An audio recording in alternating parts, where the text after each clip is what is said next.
В сегодняшнем видео мы расскажем о отношении президента Узбекистана к Эмомали Рахмону. Досмотрите это видео до конца, и вы узнаете, как настроен узбекский лидер. Подписывайтесь на наше обновление, чтобы быть в курсе о всех новинках на нашем канале, а также подписывайтесь на наш новостной телеграм-канал. Ссылка на него будет в описании под этим видео. Позвольте еще раз выразить вам, уважаемый Эмомали Шарипович, и всему народу Таджикистана искреннюю признательность за радушное гостеприимство, оказанное нашей делегации на благодатной таджикской земле. Мы рады присутствовать в этом прекрасном дворце искусств на концерте с участием мастеров искусств Узбекистана и Таджикистана, которые ярко демонстрируют дружбу и братство наших народов.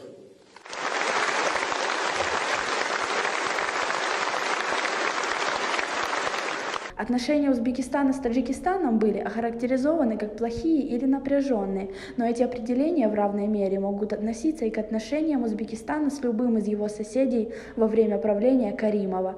На самом деле узбекско-таджикские отношения были совершенно скверными. Время от времени их правительства активно работали против интересов друг друга.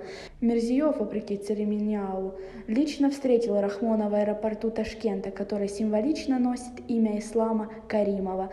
Таджикский президент поприветствовал своего коллегу своими словами «Салам алейкум», а узбекский лидер поблагодарил Всевышнего, что эти дни настали.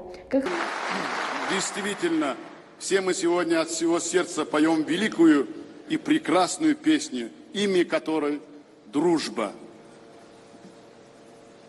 Азиз достар, мухтарам мехманлар, мы открыли новые страницы дружбы Узбекистана и Таджикистана. Два народа начали отсчет своей новой истории, которая, я уверен, будет историей экономического, культурного и духовного прогресса, мира, стабильности и процветания. Как вы относитесь к таким высказываниям? Свои ответы пишите нам в комментарии под этим видео.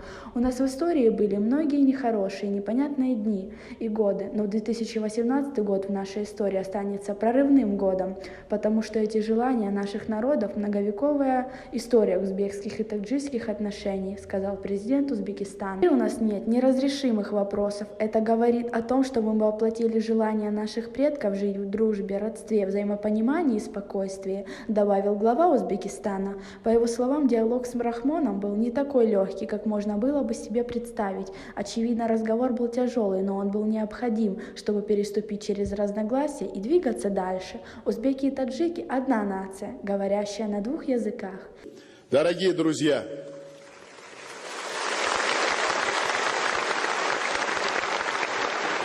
где еще в мире можно найти такую близость, такое родство культур, обычаев и традиций двух народов на протяжении тысячелетия, живших одной судьбою? Естественно, все это накладывает на нас большую ответственность. Мы должны построить новые мосты дружбы, новые шелковые пути. Пусть для наших детей и внуков эти светлые дороги будут широкими и безопасными. На этом у нас все. Оцените наше видео подпиской и лайком.